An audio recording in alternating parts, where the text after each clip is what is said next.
So the question for the debate is Muhammad a good role model to society? The wonderful speakers who we have with us today are David Wood and Sami Zaatari. Thank you for being able to make it today, and it is an honor to have you here at HFCC. David Wood is a former atheist who became a Christian after examining the historical evidence for the resurrection of Jesus. He is currently the director of Acts 17 Apologetics and has been in more than 30 moderated public debates. David is the host of ABN's live talk show, Jesus or Muhammad. You can reach him at his blog, www.answeringmuslims.com. Our next speaker is Sami Zaatari, who is an international speaker with the Muslim Debate Initiative and has debated the issues of Christianity, secularism, and atheism with a variety of opponents. He has held debates in the US and the UK. Sami has a master's in the field of Middle East politics and also contributes articles to the Palestine Chronicle. He currently runs two websites, one muslim-responses.com as well as ilovemuhammad.com. So the debate format will go as follows. Number one, 20 minutes each where the opening statement will be given for each speaker. Number two, 12 minutes each for the first rebuttal for each speaker. 10 minutes the second rebuttal, 8 minutes for the third rebuttal, and 3 minutes for the conclusion for every speaker. We will then take the rest of the time for the question and answer session. The first speaker we will be bringing to the podium is Sami Zaatari, or to your desk. Thank you for coming, and there you go.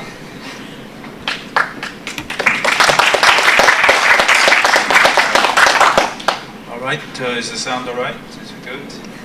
All right, thank you very much, and I'd like to thank David as well, because we set this up just last week on short notice. So tonight's debate, is the Prophet Muhammad a good role model for society? Now, before we answer that question, we actually have to look at modern society and what problems modern society faces, and then we can look to see if the Prophet Muhammad comes as a good solution and example for those problems. So basically, I've listed a set of 4 main problems we see in the world today, and obviously there's probably more, but these are 4 of the main ones. In today's world and society, we have a big problem with poverty. The world is filled with a very large poor population living below the poverty line, and the situation is getting worse every day. I mean, this is one of the main problems we face as a society. I mean, here in America alone, there are many millions of people who are struggling to get basic health care because of financial issues, and many of them have gone bankrupt, and then you have a lot of homeless people at the same time. And this is a first world country, so imagine how much worse it is in third world countries, in Africa and certain Asian countries. So we have a big problem of poverty, poor people all around the world. Another problem we face in society, and this is the second problem, is that we have a lot of bad people in this world. And bad people can be split into several different categories. The first category of bad people can be summarized with people with bad manners, people with a bad attitude, and people with basically an uncaring attitude, you know, the selfish type of people. Then you have the people of the more serious kind, the worst type of people, such as the oppressors, people who do very bad things. You know, they murder innocent people, they oppress innocent people, and so forth. Fourthly, another type of problem we face, we have people who are bigots and racists, and even though we've come a long way as a society, we still have a lot of racism and bigotry in this world today. So therefore, in light of these problems we face, how does the Prophet Muhammad, peace be upon him, fare as a role model and solution to these specific main problems? Let's start with the first one, with the poor people, helping the poor, the weak, those in poverty. Now in Islam, one of the main pillars of Islam is the zakat, which is a obligatory charity tax which Muslims pay every year from their wealth to the poor. Now, indeed, such a tax can go a very long way in helping poverty if everybody gives from their wealth to those who are in need. And this is a pillar of Islam. This is not something that you can just feel like doing. This is something Muslims must do. It's as I said, it's one of the pillars of Islam. And this is solely a tax for poor people. That's the main purpose of this tax. You can even call it a poor tax. Another great teaching of the Prophet Muhammad comes from the Hadiths. And I'm sure many Muslims know about this, but I'm sure non-Muslims can appreciate this teaching. And as the Prophet said, the believer is not one who eats his fill when the neighbor beside him is hungry. Now that right there is a very powerful, beautiful teaching, especially in today's society. I mean, you're not a true believer while you eat and people are starving right beside you. In other words, you must look after them. Not just eat yourself and be satisfied, but help other people as well. Let them have the food. If they're poor, help them out. And the Prophet Muhammad would also used to encourage his companions to help the beggars. For instance, again in the Hadiths, in Sahih Bukhari, which is one of the books of the Hadiths, whenever a beggar used to come to the Prophet and his companions, the Prophet would tell his companions to help them as an example. So he would never turn them away. He would always tell his companions to help the poor, the beggars, and that they would be rewarded for that. In fact, most of the early Muslims were poor people. At the start of Islam, the majority of converts were poor people from the lower spectrum of society. And the irony is that the pagans used to use this as an insult towards the Muslims. They used to tell the Muslims, look at you, the majority of your people are from the poor and the weak. If Islam was true, then the rich would be with you. And the irony is that pagan opponents of Christianity said the same thing to early Christians. So that's a similarity between both faiths.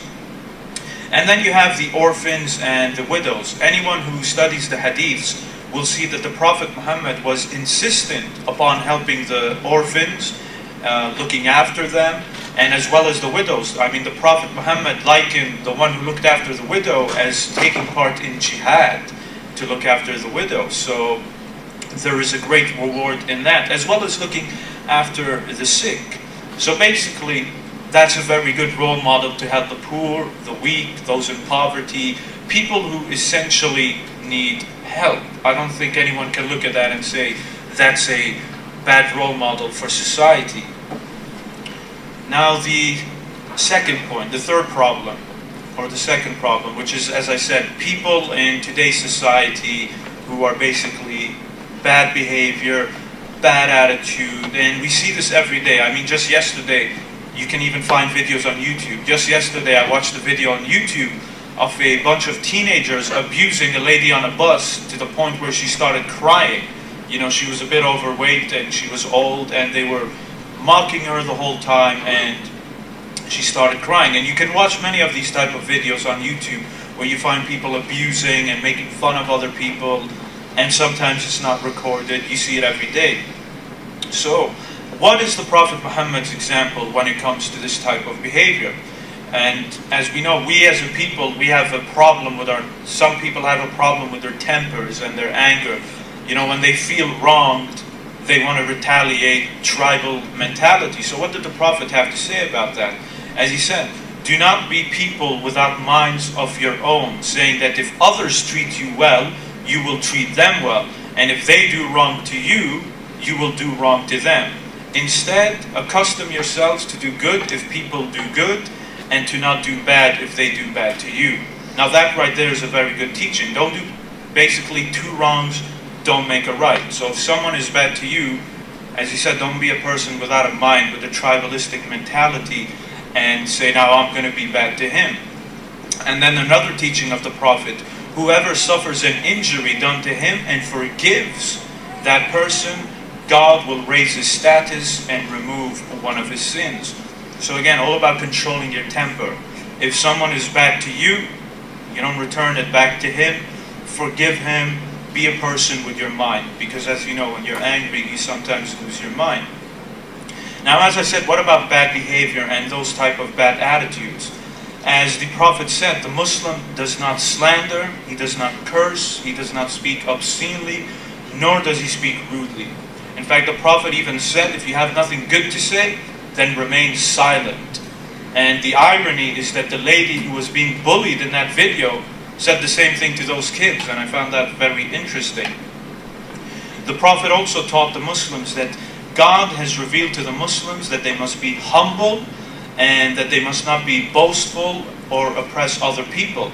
And as we know, in today's society, we have a lot of show-offs with big egos, and they like to put people down and they like to boast about themselves. And then we also have people who like to be judgmental. In today's society, there's a lot of judgmental people pointing their fingers at others. And as the Prophet said, do not search for the fault of others, because if anyone searches for your faults, God will search for his. In other words, don't go looking for trouble with other people. And I think this teaching is great for Muslims, because we as Muslims, we have to admit, we often like to point at each other and tell this Muslim, oh, you're not a good Muslim. We have too many Puritans in our Muslim society, so this teaching would be very applicable to them. Do not go search for the faults of other Muslims, because if they do, as the Prophet said, God will look for their faults. And then another lovely teaching of the Prophet, blessed is he who preoccupies himself with his own defects rather than that of others. And as we know in today's society, as I said, people love to preoccupy themselves with the problems of other people rather than themselves. We know as humans, we love blaming other people for their defects rather than our own. And then another lovely teaching of the Prophet, as he said, beware of suspicion, for suspicion is the worst of false tales. And do not look for others' faults, and do not spy, and do not be jealous of one another, and do not cut off relations from one another, and do not hate each other, rather be brothers. Now, in today's society, I think that's a very good role model. Don't spy on each other, don't be jealous of each other, don't hate each other. And sadly, we see that in a lot of society today. We have a lot of jealousy, a lot of greed with the high levels of materialism. I mean, I was living in London, and if you followed the news, last summer there was a bunch of riots in London. And if you noticed, where did most of the rioters loot? They looted the high-end stores, the Nike stores, the shoe stores. This high level of materialism makes them do such crazy things. And what about honesty and truthfulness? Something that is lacking in today's society. I mean, today, sometimes you never know who you can trust today. You're always suspicious of if you can trust this person or not, because of all the deceit that is out there. But as the Prophet Muhammad taught, honesty leads to righteousness, and righteousness leads to paradise. A man who remains honest and concerned about honesty until he is recorded as an honest man with God. Lying leads to sinfulness, and sinfulness leads to the fire. And then the Prophet also taught, a truthful and trustworthy merchant, a businessman, will be in the company of the prophets, the very truthful, and the martyrs. So even a businessman, the Prophet is putting up that stature of being honest, because as we also know, there's a lot of shady businessmen in today's world. And another great teaching of the Prophet concerning honesty and trust, he who does not keep his trust lacks faith, and he who does not keep his agreements lacks in religion. So according to the Prophet, if you don't keep your trust, if you're not trustworthy, if you don't keep to your promises when you make agreements, then you lack faith and you lack religion as a Muslim. So these are very strong teachings concerned about honesty and truthfulness and being against lying and deceit. Now, what about the worst type of people? The oppressors. The people, as I said, who oppress the innocent, they kill, they murder, the likes of the Nazi Germany and the likes of the oppressive communist regimes, and many other examples, the dictatorship in Egypt which fell. And there's a whole list of examples. So what did the Prophet Muhammad say concerning oppressors, concerning how you should be? As the Prophet taught again in the hadiths, show mercy to those on earth so that he who is in heaven will show mercy to you. So the Prophet is teaching his people, be merciful to one another. And mercy is the opposite of oppression and being mean and rough to somebody and trying to put them down. And in another hadith, the Prophet Muhammad also taught that one of the greatest sins after polytheism is to kill an innocent soul. And as we also know in the Quran, in the 5th chapter, the Quran says that anybody who kills an innocent person, it's like he killed all of mankind. And if he saved an innocent person, it's like he saved humanity. And then there's another great teaching of the Prophet when he said, help your brother whether he is an oppressor or he's an oppressed. Now someone might ask, how do you help someone who's an oppressor? That's what exactly the Prophet was asked. And as he answered, but how should we help him? By preventing him by committing an oppression. So that's how you help an oppressor, by stopping him committing that oppression. So the Prophet again is teaching against oppression. And that's basically a main Islamic theme in Islam. And as we also know, justice is also the opposite of oppression. Without justice, there's only oppression. And as the Quran teaches in the 4th chapter, O you who believe, stand out firmly for justice as witnesses to God, even if it is against yourself, your parents, or your relatives, whether it is against the rich or the poor. Now, as we know in society, present and past, many times people get away with justice because based on their society or based on where they are in the class of society. If you're rich, sometimes you can get away with something, while if you're poor, you usually get the punishment. Or if it's your relative, you'll be a bit biased. Or if it's against yourself, you'll also be biased. But the Quran is saying stand out firmly for justice, whether it be the rich, whether it be the poor, whether it be your family, whether it be whoever. And then in the 5th chapter of the Quran, and this is another lovely teaching, O you who believe, stand out firmly for God as witnesses to fair dealings, and let not the hatred of others make you swerve from justice. So according to the Quran, even if you hate somebody, you should still show justice to them, and you should not allow that hate to cloud your judgment. And as we know, there's a lot of people who often their judgment is clouded because they hate somebody and they don't give them true justice due to their biasness. But the Prophet is saying, even if you hate somebody, show that person justice and don't show him injustice. And finally, another problem we face today is racism and bigotry. I mean, for example, right now you have the Euro football tournament in Europe, and this is a huge sporting event.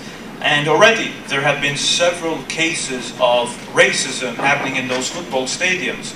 And this is a main public mainstream event, and that's just one example. So what did the Prophet Muhammad, peace be upon him, have to say about that? Now, as we all know, America has a rich history of the civil rights movement. But 1400 years ago, before the civil rights movement began in the 60s and late 50s, the Prophet Muhammad said, there is no superiority of an Arab over a non-Arab, and it doesn't matter if you're black or if you're white. A black person is not better than a white person, and a white person is not better than a black person.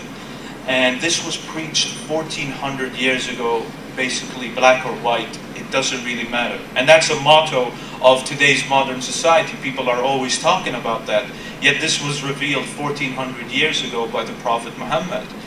And even in the Quran, what's very interesting, in the Quran points to our diversity as a sign of God. Basically, in the 30th chapter, the Quran says, and one of his signs is the creation of the heavens and the earth, and the diversity of your tongues and your colors. So basically, being different cultures, being different colors, being different languages, that's a sign of God, that He made us so diverse. And then another verse in the Quran, chapter 49, verse 13, and it says, mankind, we created you from a male and female, and made you into peoples and tribes, so that you might know each other. So God has made us diverse. He's made us multicultural. He's made us of different races on purpose. And we shouldn't be against it, but rather we should embrace it. And even during the lifetime of the Prophet Muhammad, peace be upon him, the Arabs of his time were very tribalistic people. I mean, they were so tribalistic that if you were from a different tribe, and even though you were Arab, you'd be looked differently. So you had two groups of Arabs. You had the Ansar, and the Ansar were the helpers who were in Medina, and you had the immigrants who were from Mecca. So when the Prophet came to Medina, he united the immigrants from Mecca with the helpers from Medina, and he made them live together, one by one. So basically an immigrant would live with an Ansar, and so forth, to get rid of that tribalism. And sometimes they would actually have arguments. The Ansar from Medina would have arguments with the immigrants from Mecca, and the Prophet would tell them, why are you reverting to this tribalism? You know, you should be united, a brotherhood. It doesn't matter where you're from. Don't look at it through those lenses. So I think if you put all of this together, and I mean there's so many more examples, but my time is short, but if you put all of this together, I think these examples show that the Prophet Muhammad, peace be upon him, is a very good role model to modern society and the problems we face. I mean, something else I didn't mention, family.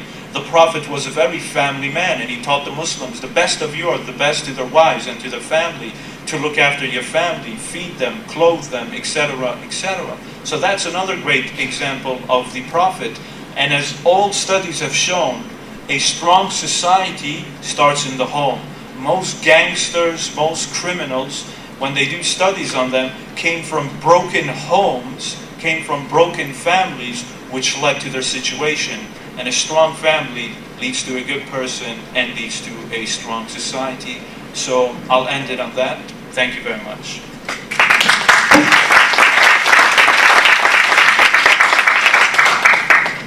Our next speaker, David Wood, will be giving his opening statement.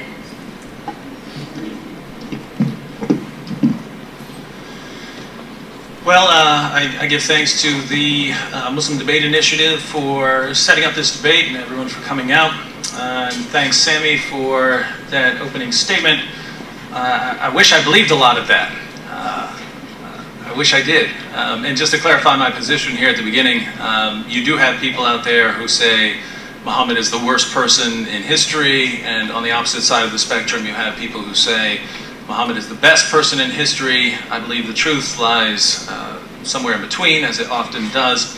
And just to give you my overall position ahead of time, I like Muhammad for about the first 40 years or so of his life, and for the next 10 or 12 years,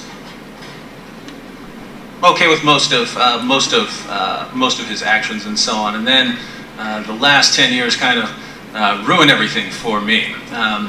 I've debated the prophethood of Muhammad several times. I can say that Sami is the best I've ever faced on this topic. We debated the prophethood of Muhammad once before. So I'm sure he'll be able to give responses to everything I'm about to say. Whether those responses are satisfying or not, that's a different matter. But as I'm about to share some information about Muhammad and the role and the model he set, don't be too worried until you hear the responses, and then if you think Sami's responses aren't very good, then you can start being worried. I'd like to focus on a couple issues at first, and one would be, if we're talking about the role model set by Muhammad, think about the role model set by Muhammad in terms of how we deal with problems.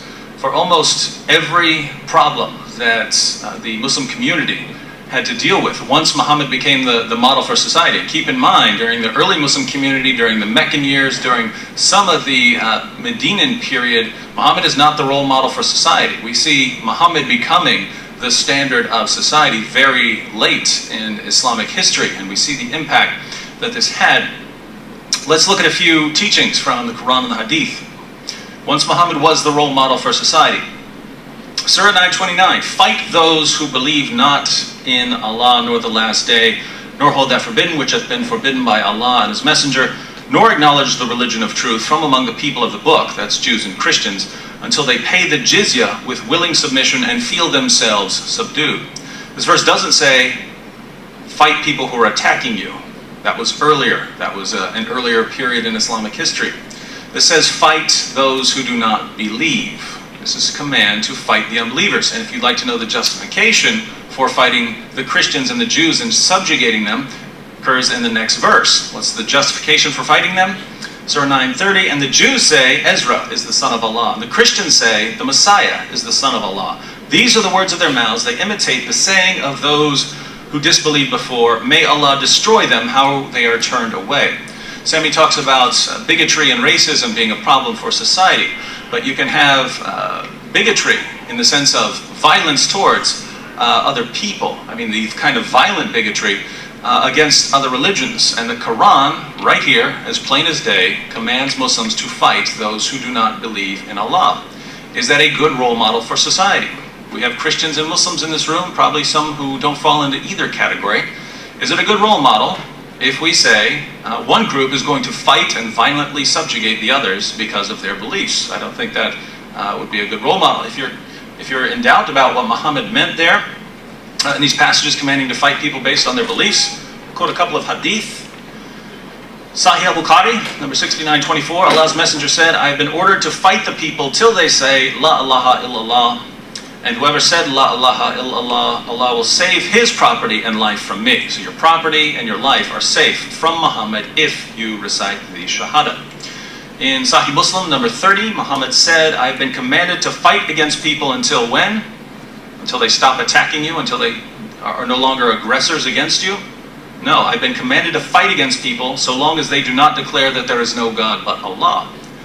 Over and over again, fight people based on what they believe. And if you want to say Muhammad meant something different, he meant you should get along with everyone, or he meant you just fight in self-defense, wow.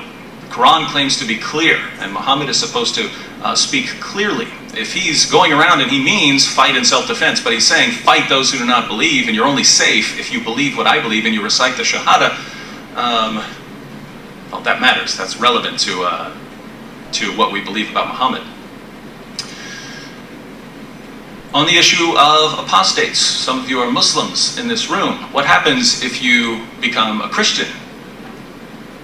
Well, in the West, nothing will happen to you. Nothing will happen to you if you become a Christian or an atheist or something else. But if we adopt Muhammad as the role model for society, as Sami believes, then the rules will have to change. Sahih al-Bukhari, number 6922, Allah's Messenger said, whoever changed his Islamic religion, then kill him. If you leave Islam, you have to die. If that's not clear enough, Sahih al-Bukhari, 6878, Allah's Messenger said, the blood of a Muslim who confesses, La ilaha illallah, and that I am the messenger of Allah, cannot be shed except in 3 cases. Life for life, so you killed another Muslim, a married person who commits illegal sexual intercourse, so adultery, and the one who turns renegade from Islam, apostate, and leaves the group of Muslims. So the only way you can kill another Muslim is if he does one of those things. Notice one of them is killing apostates. Sami quotes Surah 532 of the Quran to show how peaceful Islam is. He said, well, in Islam, if you kill someone, it's as if you killed all mankind. Now here, Muslims quoting this quite a bit. Let's read it in context and see what the verse actually says, and we'll read the following verse. Interestingly, the verse Sami quoted is, according to the Quran, a teaching of the Jews, and it actually comes from Mishnah Sanhedrin in the Talmud. But let's read what it actually says, 532, and then we'll go to 533. For this reason did we prescribe to the children of Israel, it's a teaching of the children of Israel, for this reason did we prescribe to the children of Israel that whoever slays a soul, unless it be for manslaughter or for mischief in the land, and read the Muslim commentaries, mischief in the land is violating any of the Jewish law, it is as though he slew all men. And whoever keeps it alive, it is as though he kept alive all men. And certainly our apostles came to them with clear arguments, but even after that, many of them certainly act extravagantly in the land. That's a teaching of the Jews. The next verse says, and here's the teaching of the Muslims. The punishment of those who wage war against Allah and His apostle and strive to make mischief in the land. What's the penalty for making mischief in the land, in the Muslim land?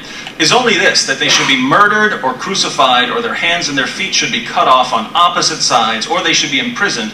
This shall be as a disgrace for them in this world, and in the hereafter they shall have a grievous chastisement.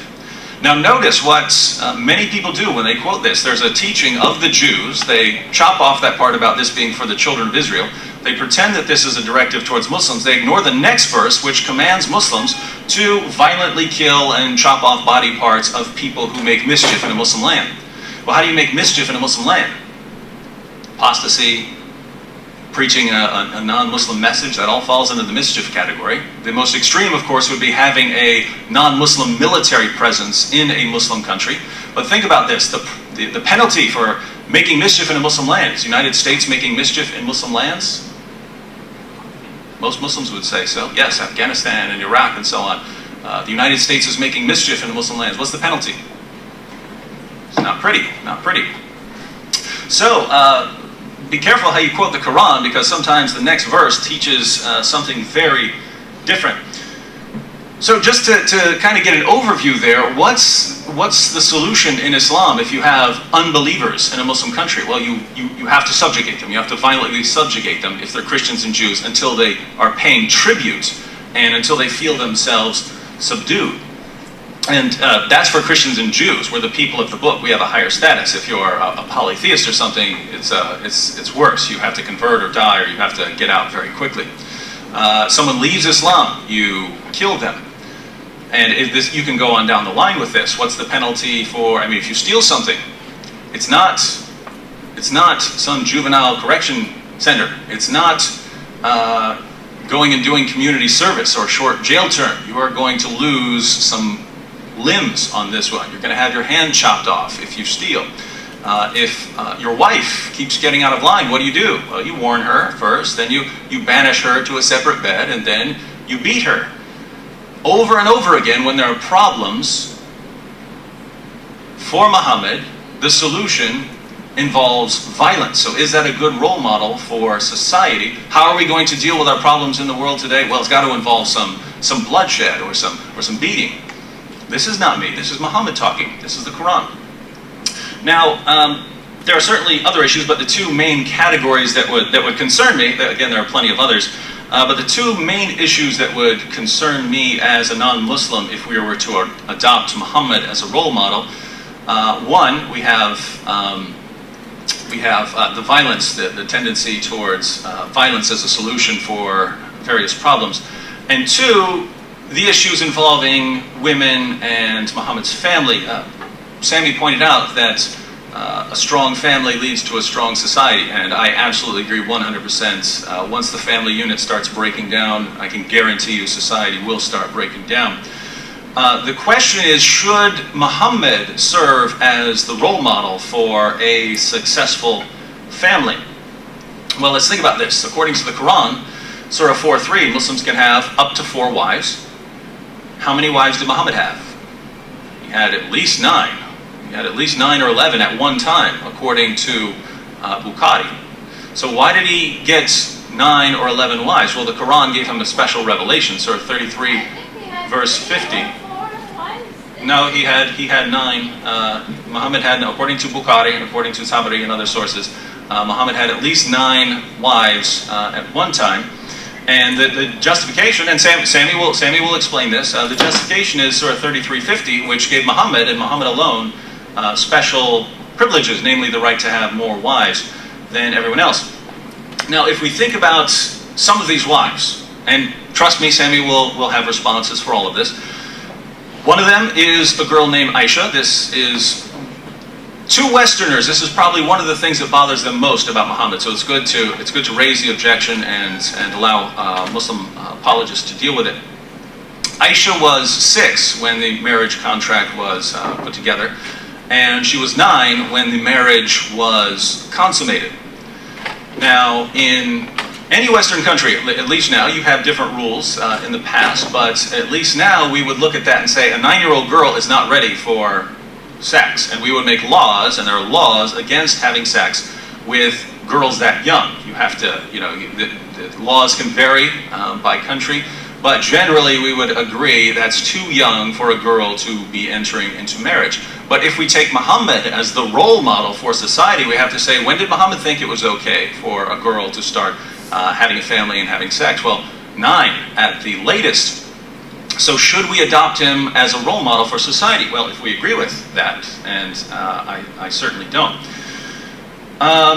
Muhammad had a wife named Sauda.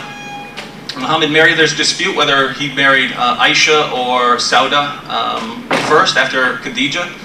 But Sauda became old and unattractive after several years of marriage. Aisha said she was a fat, huge lady. That's a quote from Aisha. And Muhammad was going to divorce her.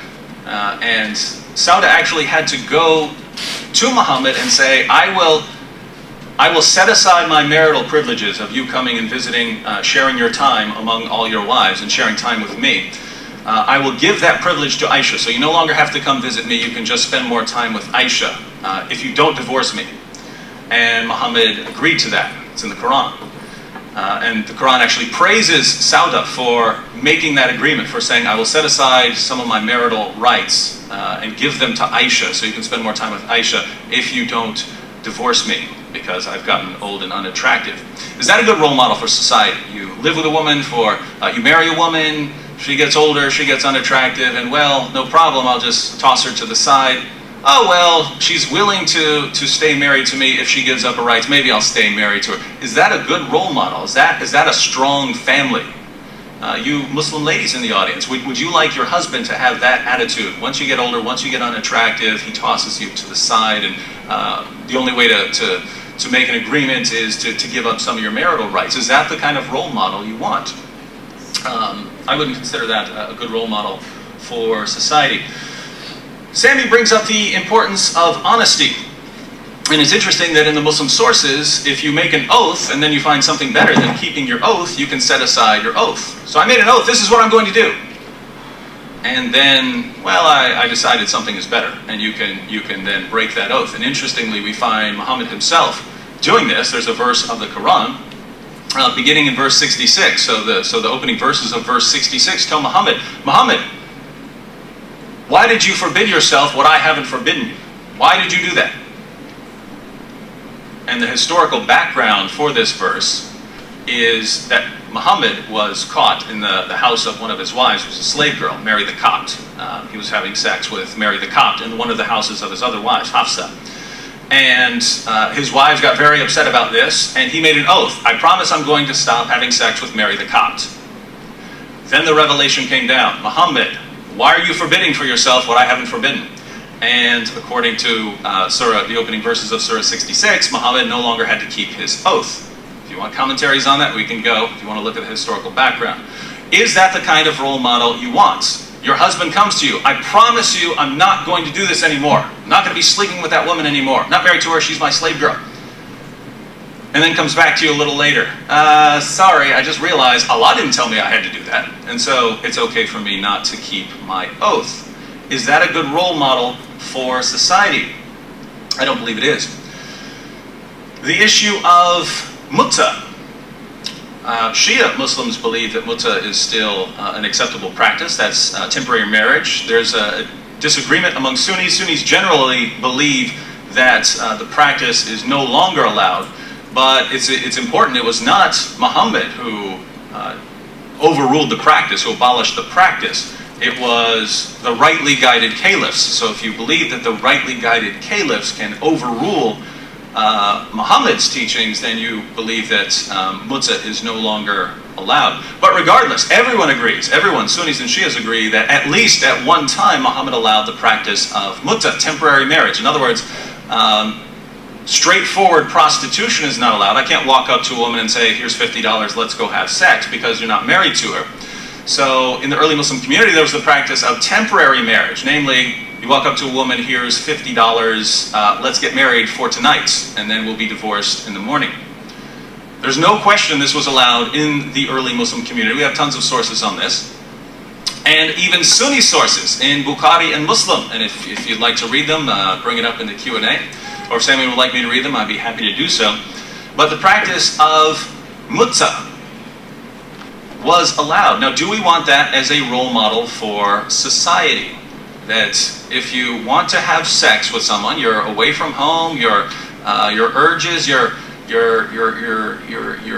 dying to have sex, well, no problem. I'll go give a woman something. I'll go to someone and they'll pronounce a quick marriage, and then we get divorced the next day. I give her some money.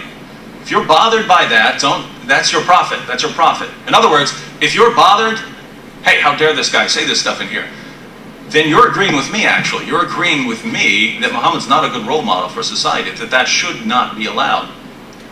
So, what do we have here?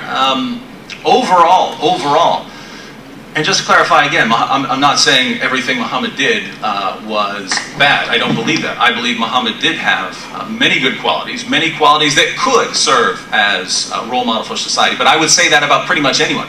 I would say that about any one of you in here. You have certain qualities that would be good for other people to imitate, but you may have certain qualities, certain beliefs, certain actions that aren't good. And that's true of me, that's true of pretty much everyone in the world.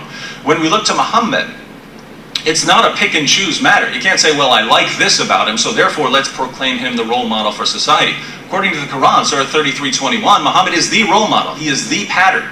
So if Muhammad is the pattern, and you think that we should imitate him and society should model our behavior after him, you don't get to go through there and pick and choose and say, these are the things that I agree with, these are the things I like, these are the things that we should imitate in society. It's a package deal. So if you like the fact that Muhammad encouraged his followers to give to charity, great, I believe in giving to charity. But you don't get to stop at giving to charity. Muhammad also commanded his followers to kill apostates. He also commanded his followers fight the unbelievers. He also commanded his followers chop off the hands of thieves. He also commanded his followers to beat their wives if things get too out of hand. He also commanded his followers that they could have up to 4 wives, and in his case he could actually get more. And the example he set, he's the role model. You could have sex with a 9-year-old girl. You can abandon an older wife unless she comes up with a good deal for you. And if you want to have sex with a prostitute, just make sure you marry her for the night, or marry her for a week, or marry her for a month. That's the example set by Muhammad. And I'm out of time, but there's certainly much more we'll be discussing here, and I want to address some of Sami's other claims. But I think we can say, based on these issues, that Muhammad may be a good role model in certain areas, but not certainly an overall good role model for society.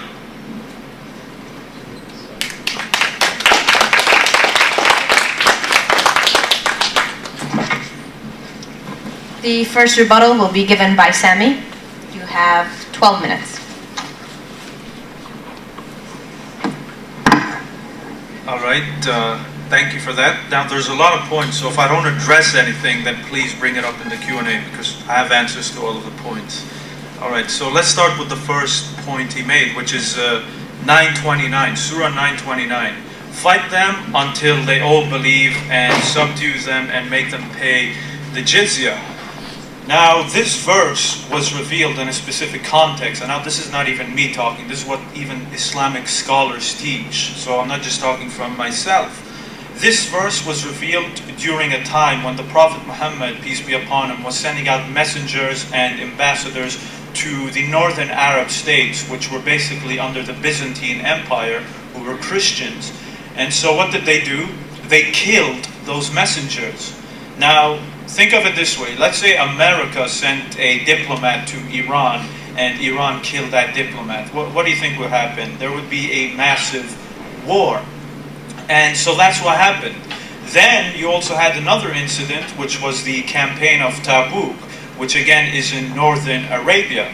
The Prophet Muhammad got intelligence reports that the Byzantines were planning to gather at the north and to invade the Arabian Peninsula. So after all of these hostile and provocative acts by the Byzantines, Surah 929 was revealed to fight these people. Muslims now had the mandate to fight back and to also defeat the Byzantines. So that is the context of Surah 929. It was revealed in that specific context, a context of war and battle. And then the second point about, he brought up hadiths where the Prophet said, fight the people until they recite the Shahada. Fight everybody until they declare the Shahada. Now, why do we know that his interpretation is wrong? Forget about anything. Look at the ground facts. The Prophet made treaties with Christians. There were Christians living under the Prophet in northern Arabia. They weren't declaring the Shahada, they were declaring a Trinity.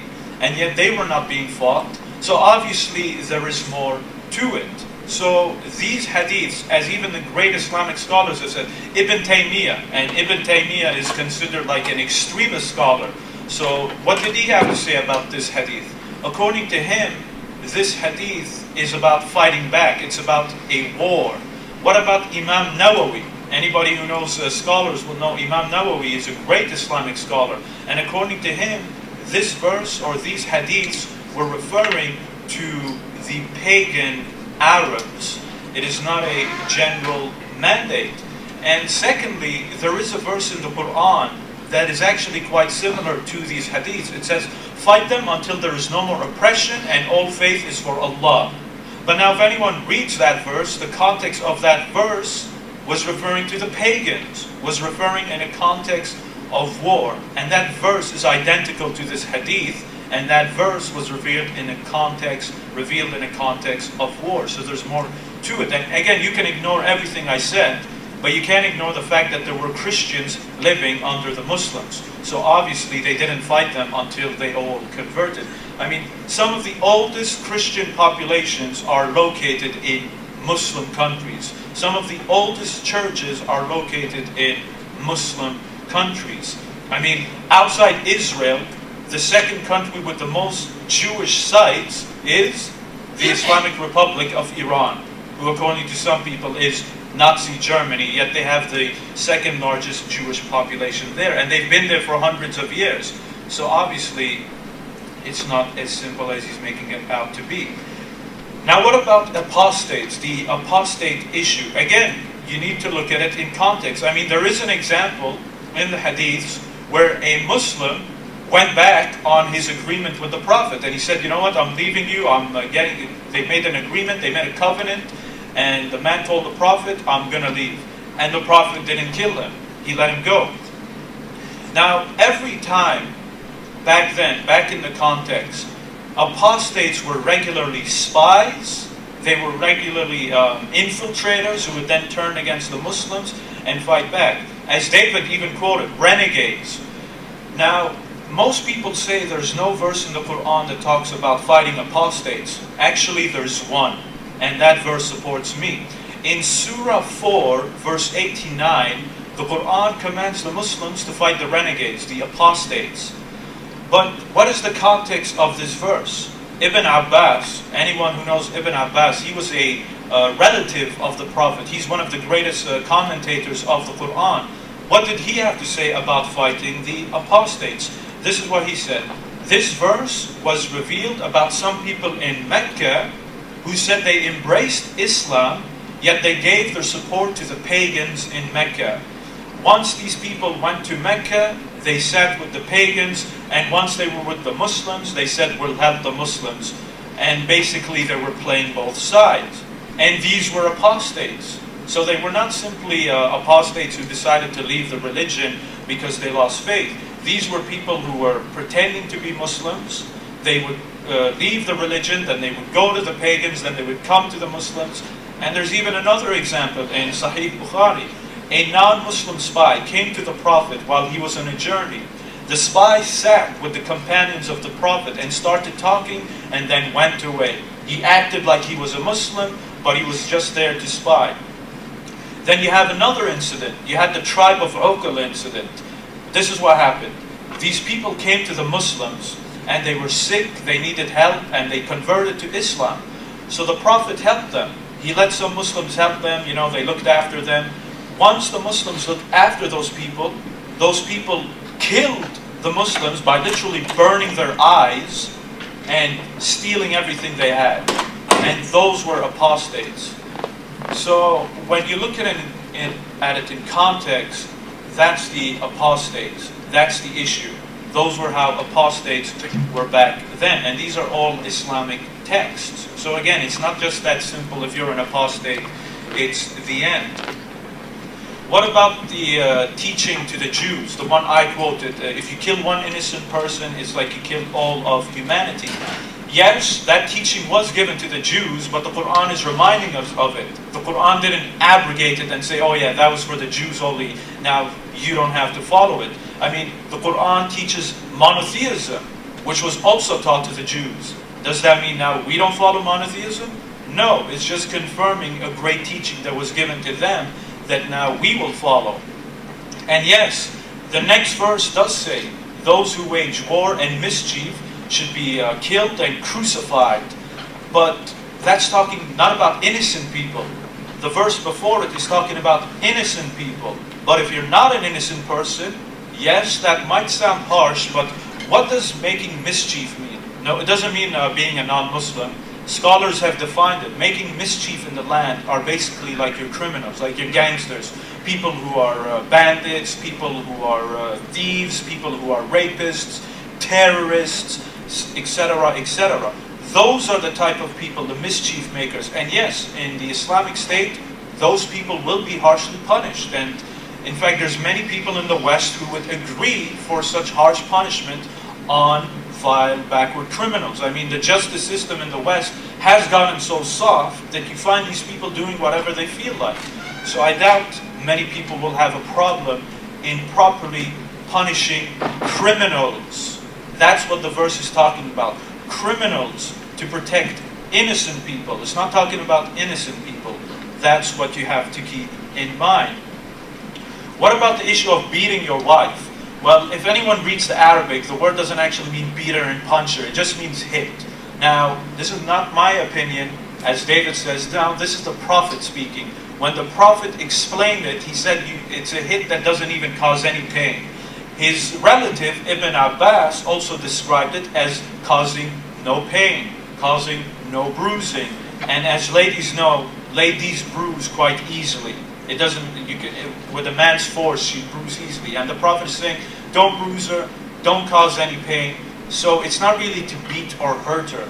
And that's not my opinion. That is Islamic scholarship and the Prophet Muhammad himself. So it's not punching her and beating her and causing her pain. And the Prophet even said, the worst of the Muslims are those who cause harm to their wives. I mean, the Quran even says, don't mistreat your wives. Don't keep them against their will. Be kind and soft with them, nice and so forth.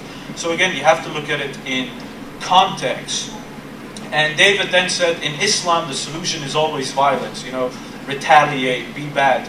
No, it isn't. Because in my opening, I brought you hadiths which said, if someone is bad to you, don't be bad to them. And it's good to forgive people and so forth. So it's not always about violence. Now, what about the Prophet having 9 to 11 wives? Yes, he had extra wives, but if you look at the wives, there was always a specific context. Some of them were widows, so he was making an example to the Muslims. Remember, I said in my opening, Islam has a high emphasis on widows. Secondly, a lot of these wives were from warring tribes. And back then, if you married into a tribe, you would become a family, and that would end the war. There was one case when the Prophet married a lady from a warring tribe who were defeated by the Muslims, and thanks to the marriage, all her people were freed as a result of the marriage, and they had peace. The third category of wives, the Prophet used to marry the daughters of his close companions, thereby making their bond even stronger and making them family, such as Abu Bakr, such as Umar, and these men became the caliphs of Islam. So the Prophet is making a bond with the people who will continue the message of Islam. So that makes perfect sense. And as for Sauda, there is no hadith that says the Prophet was going to divorce Sauda. Sauda went to the Prophet and gave this recommendation that I'll give my time to Aisha. But there was no hadith where the Prophet said, oh yeah, you know what, you're fat, you're ugly, and I want to divorce you. That hadith does not exist. And that was 2 more points. You can break your oath for something better. It doesn't mean you go back on your oath. It means you do something better. Like if I say I'm going to take you with a car, but then I take you with a plane or something like that. And what about temporary marriage? Muslims, Sunni Muslims don't follow temporary marriage. It was revealed in a specific context. These were early Muslims who were still not used to being chaste only to their wives and so forth and so forth. So this was a specific limited time that was given to them as a dispensation or something. They were still new Muslims. I mean, after all, alcohol was allowed for the early Muslims until it was eventually abrogated. And my time's up, and I think those are all his points. So thank you.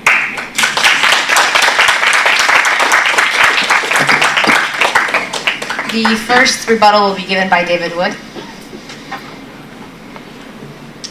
Well, Sami, I'll just go through his points. Sami said that Surah 9:29 only referred to fighting some certain people who had killed messengers. Well, the killing of messengers was much, much earlier, and in the historical context, it had nothing to do with this command. I'll also point out that if this really means just kill a particular group who killed your messengers, it is horribly unclear. The Quran claims over and over and over again, like a beating drum, to be clear. It's clear, it's fully detailed, it's fully explained. Those are things the Quran says about itself. So if it had been revealed to Muhammad, fight people who had killed your messenger, why didn't it say, fight some people who killed your messenger? Why would it say, fight those who believe not in Allah? And why would the very next verse give the justification for the killing as, the Christians say that Jesus is the Son of God? Why would that be the justification? Why would it be? It's because they killed a messenger. In other words, if you're telling me this verse means something other than what it says, then you're telling me the Quran is a very, very unclear book.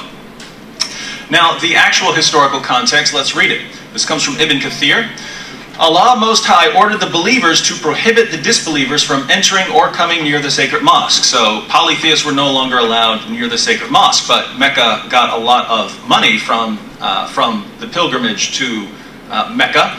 So people were worried how they were going to make money. Let's read. On that, Quraysh thought that they would reduce their profits from trade.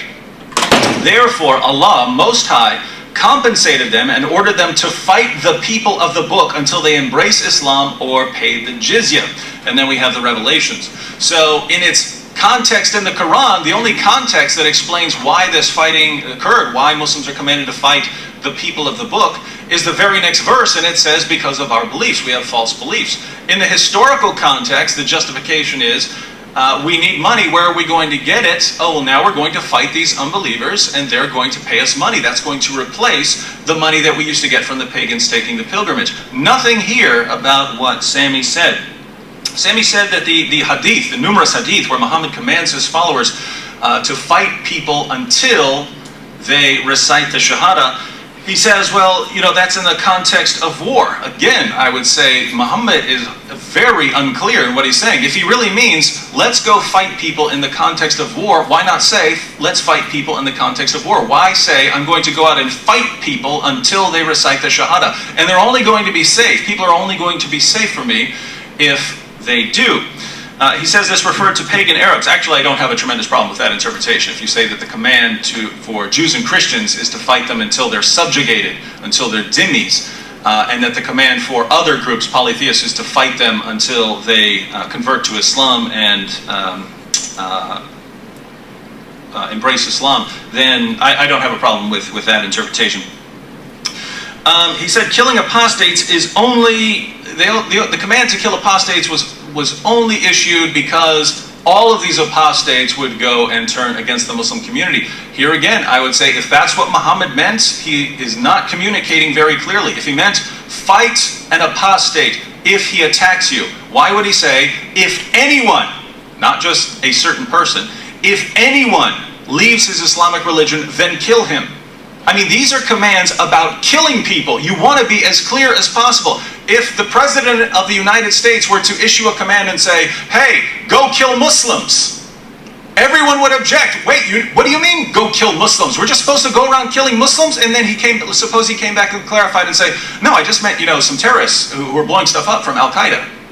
Wouldn't you say, look, if you mean terrorists who are working for Al-Qaeda, you need to say that. You need to say exactly what you mean if you're talking about killing people.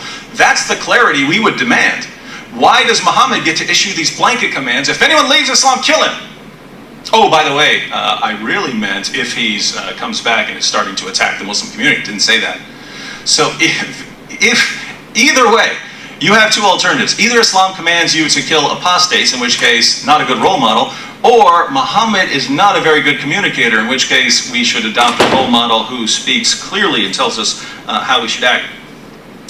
On the issue of women, Sami says, well, the beating isn't supposed to cause a woman pain. It's not supposed to leave any bruises, not supposed to hurt them.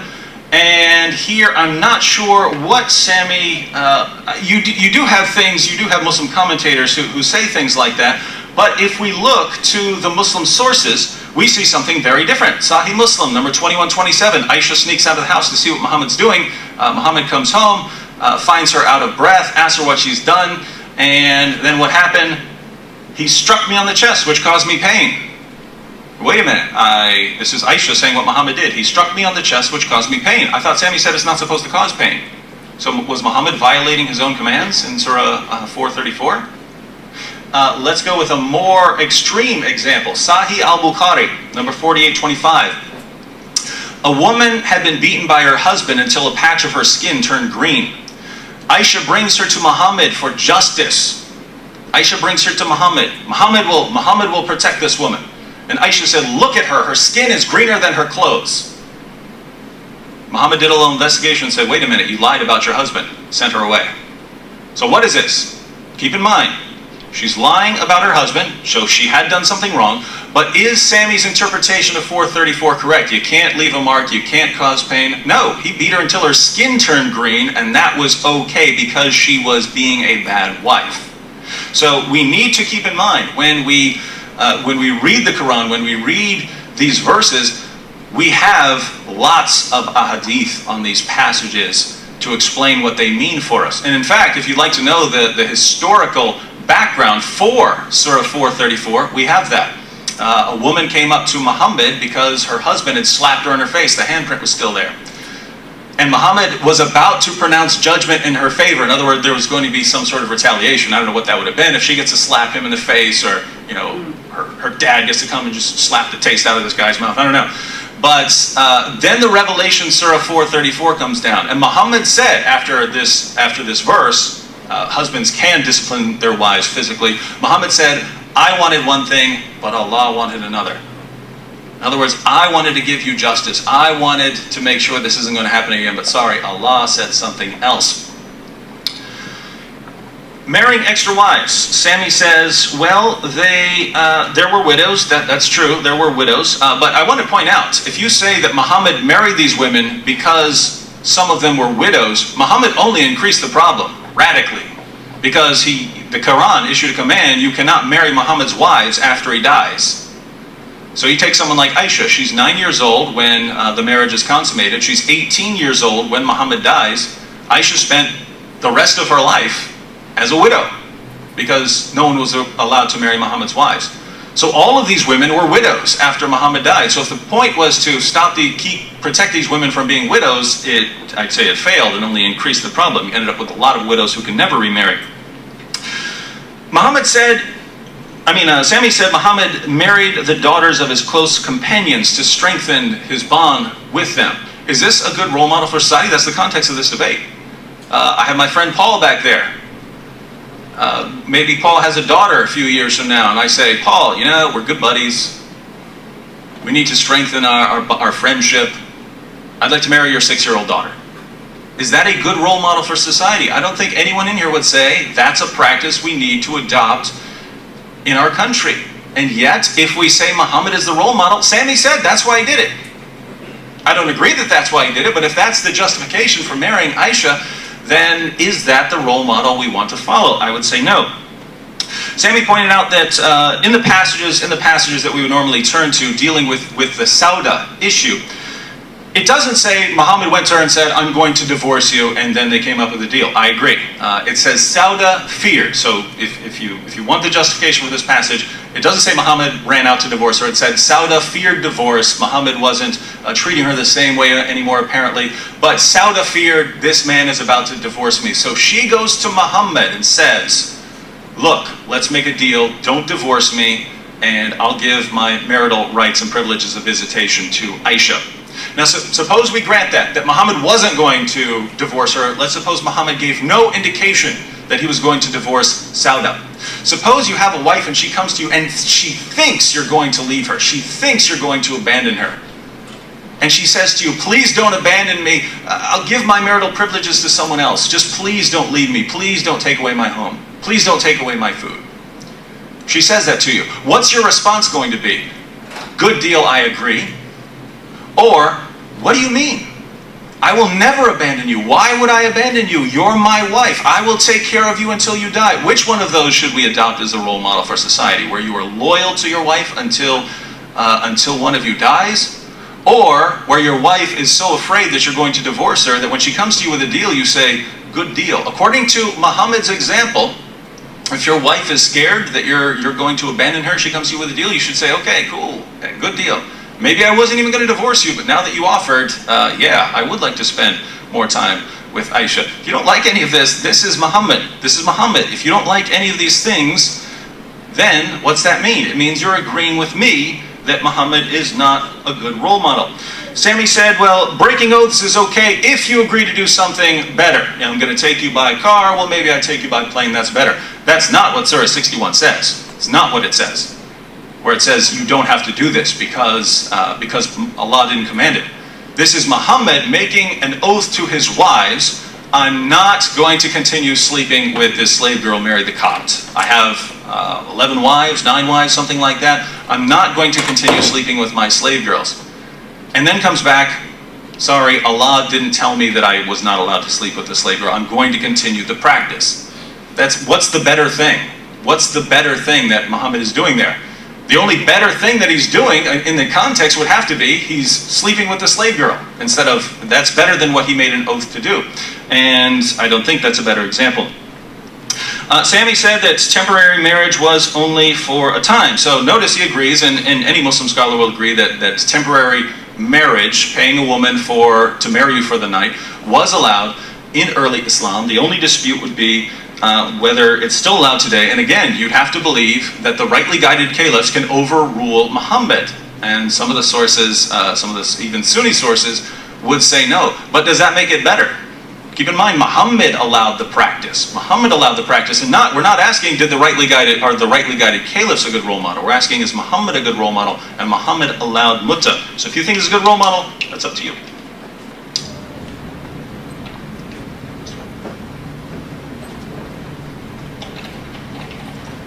The second rebuttal will be given by Sami. You have 10 minutes. All right, thanks. I'll start with what's fresh in your mind, the issue of muta. It was allowed for a time. And no, I have no problem with it. Those people were a bunch of people who were fornicators. They used to indulge in large amount of alcohols. So obviously you're not going to be able to reform those people just like that. It was a slow process. So for a while, they were given some leeway until they could adjust their lives and their settings. And secondly, it was the Prophet who banned mut'ah, and it was the companions, Omar, who continued it. Back then, people didn't have Hotmail or internet services, so sometimes the message wouldn't get across. Islam had spread to vast amount of lands, so maybe it was still not clear, so the caliphs simply made it more clear. So it was banned during the lifetime of the Prophet, and the Prophet and his companions continued that ruling. And again, as to Sauda, again, the Prophet was never going to divorce Sauda. Now David says Sauda was scared that she was going to become divorced and no food, no home. Why? In Islam there is an alimony in the first place, just to get rid of that. Even if she was divorced, she wouldn't be homeless, she wouldn't be without food, she'd actually have shelter for a year and more. So that's, Islam had an alimony before the modern legal system. And yes, she said you can spend more time with the Prophet, but not because the Prophet asked for it. So maybe the Prophet did want to spend time with Aisha, but he was kind enough to never tell her anything, and he never was going to bring it up. But she was probably worried, and she came up with it. And yes, he wanted to spend some more time with it, not because he wanted to divorce her, but he simply agreed. There is nothing bad about it. So she was never going to get divorced. She came up with this stipulation. He still spent time with her. She still remained one of his wives, and there is really no case. What about getting married to create strong bonds? Now, it's not as simple as saying, hey, my friend, I want to marry your daughter. But even if I did want to marry your daughter to create stronger bonds, what's wrong with that? Is that a problem? If I wanted to, if someone is suitable for marriage and he wants to marry your daughter and you're good friends, there's not really a big problem if they can do it. But again, the context is different. These were the first stages of Islam. The Prophet was marrying into the families of his closest companions who were going to continue the message of Islam after him. So he was creating strong bonds with the caliphs of Islam, the people who would continue the message of Islam.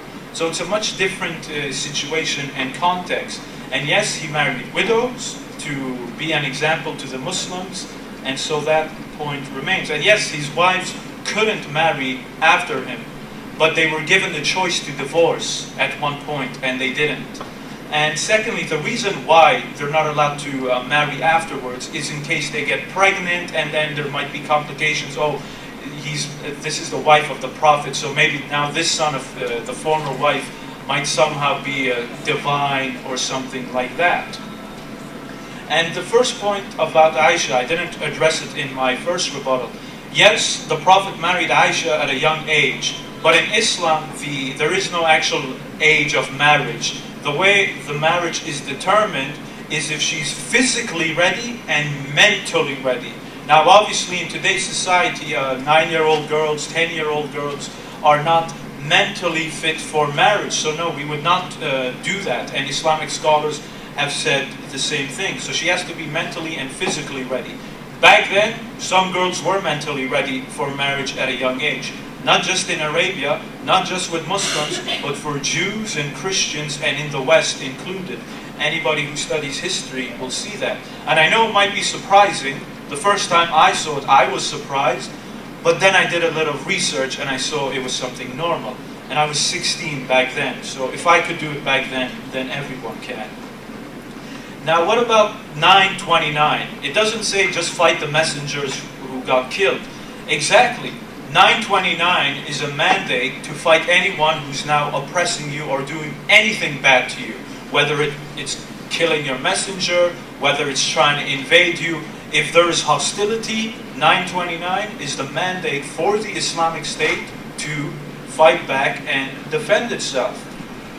What about fight the unbelievers? Why doesn't it say in a context of war? Why does it say about faith? Simple, because it was a war of faith. The pagans were trying to wipe Islam out.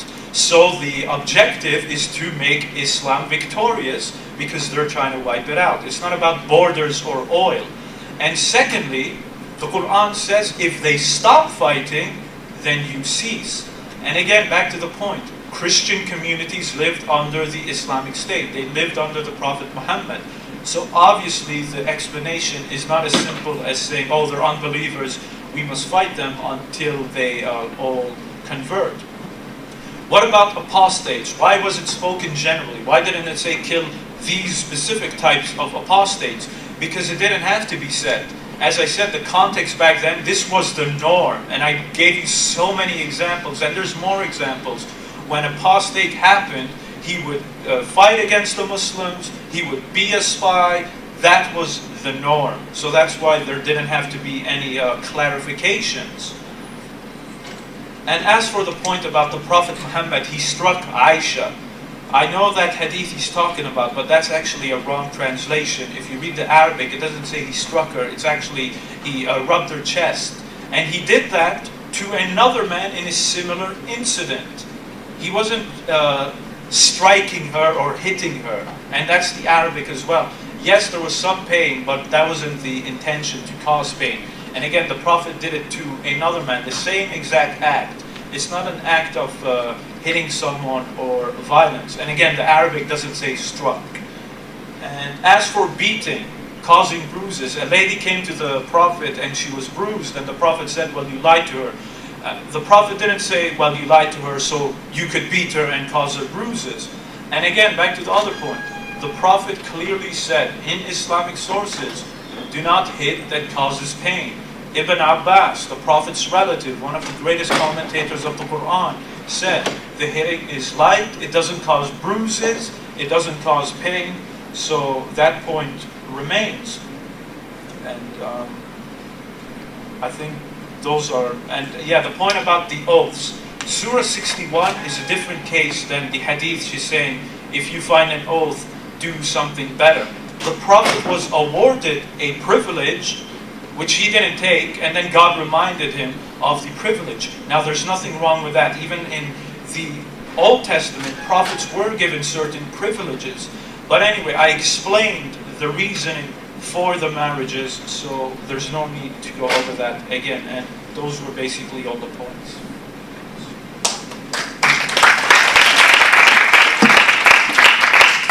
The second rebuttal will be given by David. You have 10 minutes. All right, Sami, thank you for that, Sami. Sami said that mutta was allowed because the early converts to Islam were used to having lots of sex, and it would have been very difficult for them to just stop, and therefore Muhammad allowed them to continue practicing mutta. Well, are you telling me that this is the example? Because that would apply today, right? Lots of people in the West, in America, they're used to having lots of sex. So, when they convert to Islam, do you give them a break because that's what they're used to? Do you say, hey, I know you're having lots of sex, so you can engage in mutta for a couple of years until you wind down, and then you have to be chaste? Is that what Islam teaches? Because according to what Sami told us, and according to what we read in the Muslim sources, that's exactly what Muslims should teach. If we follow Muhammad as the pattern of society, then we should say, if you convert to Islam, you can practice temporary marriage, a form of prostitution that involves getting married for a day or two or something like that. You can engage in that. You can do that. That's the example set by Muhammad. So do you believe that's a good pattern for society? If you agree with Muhammad, you have to say yes. You have to say that's okay. Now, Sami says that Muhammad was the one who outlawed the practice. Well, I disagree. According to the Muslim sources, and I have several more, but I'll just read a couple right here. Jabir Abdullah came to perform Umrah, and we came to his abode, and the people asked him about different things, and then they made mention of temporary marriage, whereupon he said, yes, we had been benefiting ourselves by temporary marriage during the lifetime of the Holy Prophet and during the time of Abu Bakr and Umar. So when did it end? So if we're following the timeline here, it was allowed during Muhammad's time, then allowed during Abu Bakr's time, and at least some practice of it during Umar's time. Next hadith, number 3249. This is not Muhammad talking, this is Muslims talking about history. We contracted temporary marriage, giving a handful of flour as a dower in the time of Muhammad. Notice what you would pay a woman for having this temporary marriage. You give her a handful of flour, of food. We contracted temporary marriage by giving a handful of flour during the lifetime of Allah's Messenger and during the time of Abu Bakr until Umar forbade it. Until Umar forbade it. So who outlawed mutta? Well, that's Umar. So I'll leave this up to you Muslims. If you believe in following the rightly guided caliphs of Sunni Islam, then you would have to say it's outlawed today. But if you don't believe the the rightly guided caliphs can overrule Muhammad, you have to say it's still allowed. So what do we have here? At the very least, if we ask ourselves, is this a good role model for society, you have a decision to make. If you believe that's an okay practice, then you can say Muhammad is a good role model. If you say that people who convert to Islam, or people in general, should be chaste, even if they're used to having sex in the past, they need to stop doing that, then you're saying Muhammad is not a good role model for society, and you're agreeing with me. Sami said that Sauda didn't have to fear being abandoned because she would have been compensated. Well, she certainly didn't want to be divorced for some reason, so she was going to be losing something. That wasn't the point. Whatever she was afraid of losing by being divorced by Muhammad, the correct response of Muhammad should have been, if he had no intentions of divorcing her, the correct response should have been, what are you talking about? I made a commitment to you. I'm never going to abandon you. That would have been a good role model for society. But saying, okay, I'm reducing your privileges because you've agreed to do that, I don't consider that a good role model. Sami says that the issue of Aisha is okay because a girl has to be mentally and physically ready. Where do you get the idea that Aisha was mentally and physically ready. According to the Muslim sources, when she was taken to Muhammad's house, she was playing with a swing, and she took her dolls to Muhammad's house. I mean, that sounds like a normal 9-year-old little girl. Where do you get this idea that she was a young woman? Not from the Muslim sources. You get that from your own views today. And besides this, if you go to Surah 65, verse 4 of the Quran, you find very clearly that Muslims are allowed to marry prepubescent girls, and there's just no question that prepubescent girls are not ready for marriage. You're not ready for that. Medically, physically, you're not ready for marriage. You're not ready for sexual intercourse. You're not ready to start working on a family if your body has not reached the stage of puberty. Now, Surah 9:29, Sami says, is a mandate to fight oppressors. Surah 9:29 is a mandate to fight oppressors. Well, remember, the Quran says over and over again, that the Quran is clear. Let's read it. I'll go ahead and read the entire context of the passage, and you're going to see what the problem is. You're going to see there's nothing in here about fighting oppressors, but don't take my word for it. Take the word of the Quran for it. So we'll read Surah 9, starting at verse 20, and we'll keep going, and you'll see the problem with Sami's interpretation. Fight those who believe not in Allah. Tell me where the oppression occurs. Tell me where the oppression starts. Fight those who believe not in Allah, nor the last day, nor hold that forbidden, which hath been forbidden by Allah and His Messenger. So if you don't forbid the same things that Islam forbids, nor acknowledge the religion of truth, if you do not acknowledge Islam, from among the people of the book, that's Jews and Christians, until they pay the jizya with willing submission and feel themselves subdued, until they feel subjugated. Nothing about fight oppressors there. Fight people based on their beliefs, based on the things they allow, based on them not acknowledging Islam as the religion of truth. Next verse. The Jews call Ezra son of God, and the Christians call Christ the son of God.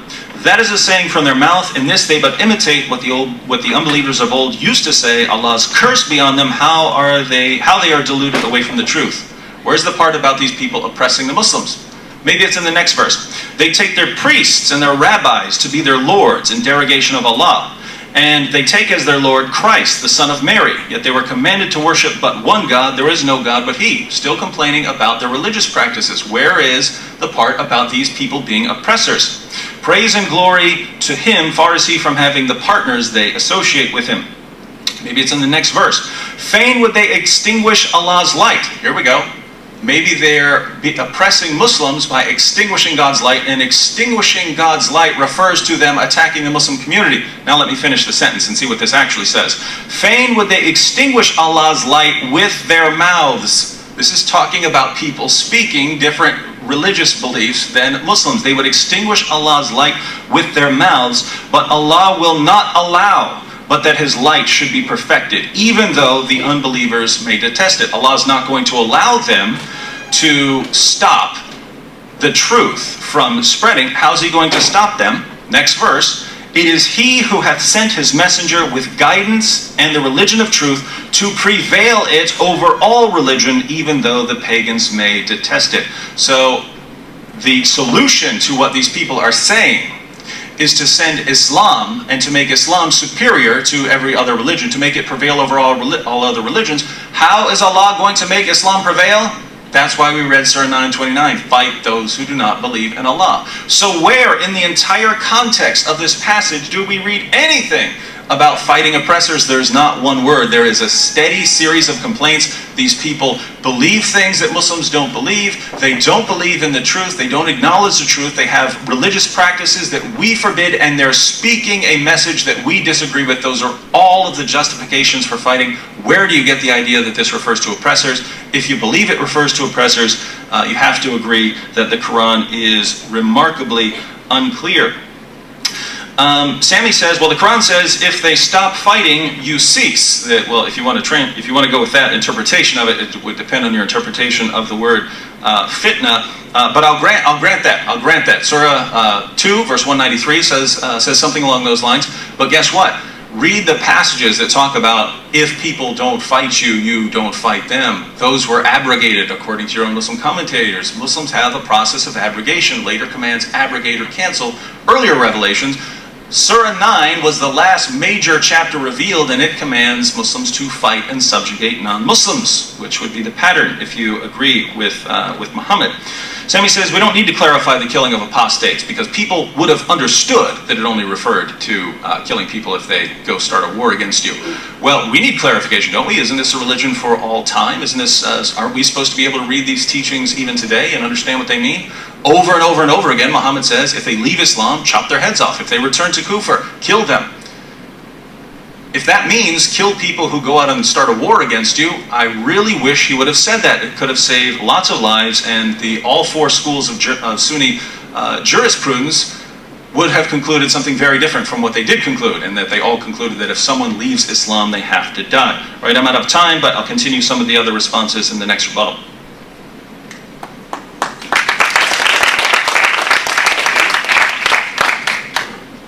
The third rebuttal will be given by Sami. You have 8 minutes.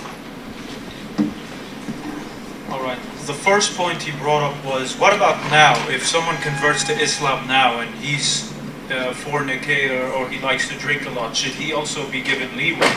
No, he doesn't get. He's not given leeway, but he is. He's not being that. We're not that rough on him. He starts out easily, but it doesn't mean he can drink. But now, why is it that the first Muslims had leeway and Muslims today, converts, won't have that exact same leeway? It's very simple. Those first Muslims were the first Muslims. They would be what Islam would be built upon. They were the backs of Islam at the time. So obviously, they would have some different regulations for them. So it would be more excusable to them, because early Islam wanted to create the best possible Muslim Islamic community, because if you want to start something successful, you'd have to have a strong foundation and a strong group of followers. So that's why they were given more leeway, and that's perfectly logical and sensible. Now again, back to mut'ah. In the hadiths, it states clearly that mut'ah was banned during the Battle of Khaybar. So was donkey meat as well. Now, why is it that some people were still taking part in mut'ah? Simple. Maybe they didn't get the message. Maybe they didn't get that specific regulation. Maybe they didn't understand it yet. Not understand it. Maybe it didn't reach them. It's that simple. These people were not living in a time where they had modern communication systems as we do. And so some of them were still partaking in that act, and Omar eventually put an end to it. So it's that simple. And again, that's the hadiths. It was banned by the Prophet during the Battle of Khaybar. So that was during the Prophet's lifetime. And again, with Sauda, the Prophet did not want to divorce Sauda. True, maybe she thought she's going to get divorced. Now, as we all know, sometimes women, they think a lot about these things. Oh, I'm fat, maybe he doesn't like me. And she's married to the Prophet, so she's not married to any man. So she probably even got more worried, because this is a great man and look at me. But it never came up, and she gave him that right. And again, if the Prophet didn't want to be with this woman, period, he'd say, I don't want to be with you at all. Even if you're giving me this much amount of time, I don't want you at all. But he never did that. He still spent time with her. And as for Aisha, how do we know Aisha was mentally ready? Because she was one of the closest wives to the Prophet. After he died, she was still a young lady, and she became a great scholar of Islam. She even led men into a battle. So all of these indicate that she was very ready, and she wasn't harmed at all, and there were no bad side effects. Surely if she was oppressed or abused, we would find her being mentally scarred and so forth and so forth. Yet Aisha, anyone who studies her history will know that she was a very strong lady. And what about the point Muslims can marry girls before puberty? That needs to be explained. That's a pre-arranged marriage. It's not an official marriage. So basically, once the girl is ready for the marriage, once she's physically and mentally ready, then she will have a choice whether she wants to go through with the official marriage. So it doesn't mean that you can now go marry a child if she's not ready. And that's how Islamic scholarship has understood it. Now what about Surah 929? David simply wants to throw out all Islamic methodology and say, well, it doesn't say that in the Quran. Well, that's not simple Islamic methodology. In Islamic methodology, we have the Quran, we have the Sunnah, we have the Hadiths, we have the Tafsir, all of it put together. You don't just say, oh, well, that's it. There is a context that explains the revelations, and it all comes together. And when you look at it in context by Islamic methodology, the context was during a time of war. And yes, it's talking about non-believers. The Byzantines were Christians who did want to extinguish the light of Islam. That's why they were killing the messengers. That's why they were planning to invade the Arabian Peninsula. So it actually fits into the context. And even when David kept reading, it mentioned pagans. Well, guess what? The Muslims were also at war with the pagans during that time. So again, the context matches what I'm saying. And then David brings up the point of abrogation. The verses that talk about making peace have all been abrogated and so forth. You don't have to believe me, just look at the ground facts. If that was the case, then why did the Islamic State have a vibrant non-Muslim population living under it? And that's not what Muslims say. Non-Muslim scholars even talk about the great tolerance of the Islamic State. Christians themselves, during the time, wrote about how tolerant they were. Jews themselves had their golden age under Muslims. I mean, when the Muslims went to Jerusalem, just to illustrate this, the site of Solomon's Temple Mount, the place was a garbage dump. The Muslims fixed the site up. That was the Muslims who restored the site of Solomon. And then the Jews were again allowed to worship in their holy city. And these are all historical facts. So obviously, I don't know what's been abrogated. You know, these people aren't being fought, they're not being forced to Islam, and they were being protected, they were being given their rights, and so that's history. So you just look at the ground facts. And again, the oldest churches are in the Middle East, in Muslim countries. So if everything is as black and white as David is trying to make it out to be, then why are they there? They shouldn't even exist. They should have all been wiped out because they didn't become Muslims. But they were all there. They're all thriving in the Middle East, and they were living well off. And so I believe those were his main... Again, yeah, that's it. And I don't think there's any other point. So yeah.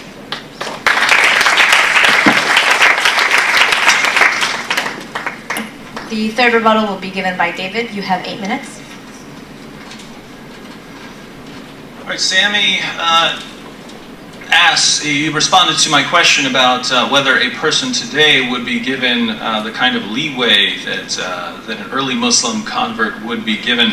And he says maybe a little, but not the same kind of leeway the early Muslims were given. But I mean, think about that. Are we following the example of Muhammad? If we're following the example of Muhammad, then you do give them the same leeway. If you're not, if you're saying, no, we have different rules for Muslim converts today, then you're saying, well, we're not going to follow the pattern of Muhammad himself. Sami said, well, maybe some people didn't know that Muhammad had forbade the practice of mutta and only found out later during the time of Umar. And you do find ahadith giving that position, but the point I'm trying to make is the ahadith are inconsistent.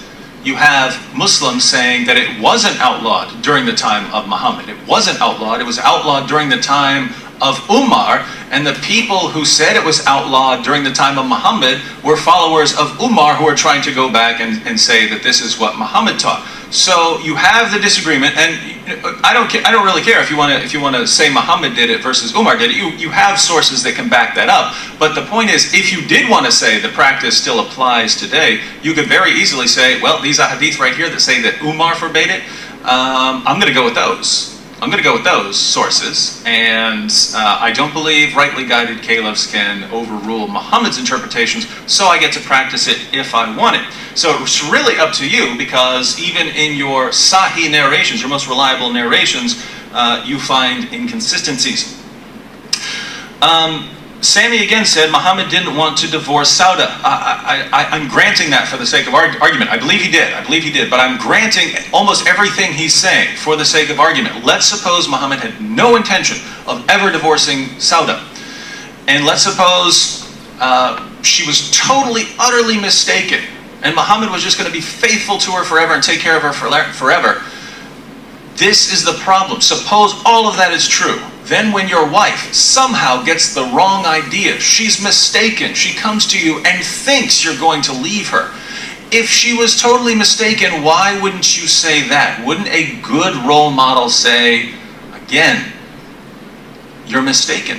Why would you get that idea? Whatever I've done to give you the idea that I'm going to abandon you, I'm sorry, I will never do that.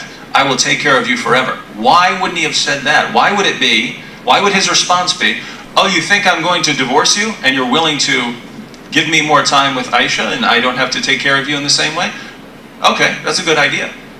And that's the response we find in the Quran, and the Quran puts its stamp of approval on that. Says, yes, Sauda was right for making that arrangement with Muhammad. Again, we're asking ourselves, is this a good role model? Sami says Aisha was mentally ready for marriage, and how do we know? Because she became a scholar, and we do find in the sources, we find tons of narrations from Aisha. He said she led an army into battle. This was called it's called the Battle of the Camel because they rallied around Aisha's camel, and she led out an army against Ali. So those are true. And he says Aisha was, this very strong girl. And I'll grant here, when I read the hadith, the major hadith collections, Aisha is my favorite figure in there, mainly because she's always talking trash to everybody, and I find that, I don't know, I like people who do that. But Aisha is a great character, but I don't see how you get the idea that because decades down the road she led a battle, and because she had many stories that she passed on from Muhammad, that therefore when she was 9 years old she was ready for marriage. I don't see how there's the connection. Certainly later on Aisha was an influential figure, but I don't understand the connection. Now, Sami says that 65 verse 4 refers to prearranged marriage. That's not what it refers. It refers to divorce rules. It refers to divorce proceedings. How are you going to divorce a woman? Because the objection arose earlier in the Quran. Earlier revelation had said, if you're going to divorce a woman, you wait a few months. You wait until she's gone through her cycle, and then you can divorce her if you know she's not pregnant. Well, the objection came, what about various kinds of women who don't have menstruation, either because they're too old or because they're too young? They haven't reached the age of puberty. And Surah 65 verse 4 is meant as a response to that. And it says, if a girl is too young, she hasn't reached the age of menses, and you're divorcing her, then you wait 3 months so that you can make sure she's not pregnant. Well, how is Sami saying that this refers to a woman you haven't had sex with? According to the Quran, there is no waiting period if you haven't had sex with her. If you marry someone and you change your mind very quickly, and you haven't had sex with her, there is no waiting period. So if the Quran lays down a waiting period for divorcing this girl who has not reached the age of puberty, what does that mean? It means you've had sex with her, and it means the Quran allows sex with prepubescent girls. And read the commentaries. If you disagree with me, when you come down for the Q&A, say, David, give me the commentaries of Ibn Kathir and Ibn Abbas and Jalalain. Give me the commentaries. I promise you I will bring them up for you. Sami says, I want to throw out Islamic methodology when I interpret Surah 9:29. How am I throwing out Islamic methodology? I read you the entire passage in context. So certainly part of Islamic methodology that you would want to read things in the context of the Quran. You don't take one verse out and leave out the surrounding verses. But I also went to the historical context in Ibn Kathir. And according to Ibn Kathir, this issue arose not because the Muslims were being attacked, but because they were wondering how they were going to get money. And at the end of the passage, it specifically says, based on this revelation, Muhammad went out to fight at the Battle of Tabuk, the expedition to Tabuk. And the Byzantines didn't even show up. They didn't show up to the battle because they didn't want to fight. So, based on 929, Muslims launched an offensive campaign against the Byzantines. This was not defensive. And Sami said, well, even according to the passage, yes, the Byzantines wanted to extinguish the light of Islam. What did the passage actually say? They want to extinguish the light of Allah with their mouths. This is talking about people speaking falsely about God.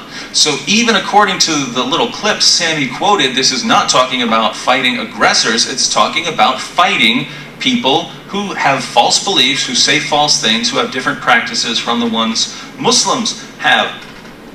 And Sami says, well, the Jews and Christians had a great time under Islam. Well, look, if Jews and Christians ever had a great time, I'm not saying, there have been periods of peace where Muslims and Christians and Jews have lived in harmony. When we have those periods in history, it's not because of Islam. It's not because of what Muhammad taught. What did Muhammad taught? They pay the jizya, you fight them until they feel themselves subdued, until they feel subjugated. And if you read the Muslim commentaries on how people are to pay the jizya, the dhimmis, the Christians and Jews who are subjugated to Islam, have to come crawling on their knees. The Muslim will grab them by their beards and strike them on the jaw in order to show them their inferior position. This is not me talking. This is not me talking. This is what your sources say. So again, we have to ask ourselves, is this a good moral example? Certainly more we can discuss, but I would say no.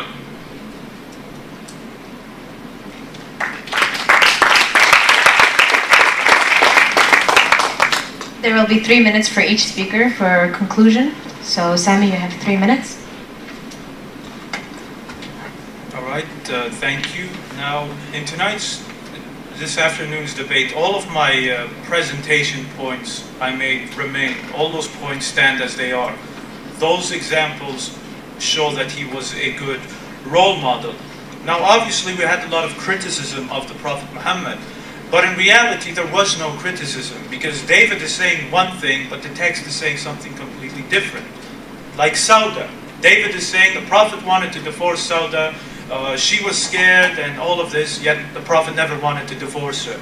Secondly, Sauda never went to the Prophet and said, I'm so scared you're going to divorce me, and the Prophet then told her, you know what, that's a good deal.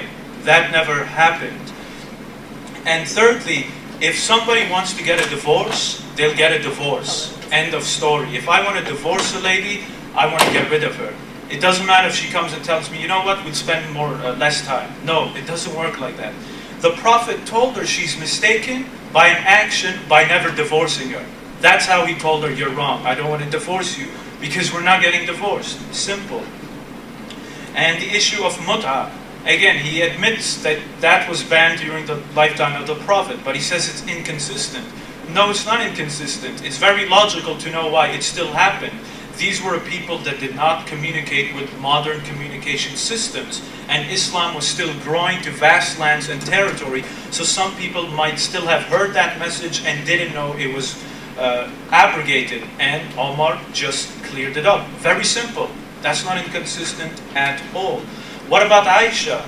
How do we know she's not mentally scarred? Because she came through all of those things. If she was an oppressed victim, as many people like to say, she would never become a great Islamic scholar, become a great Islamic leader.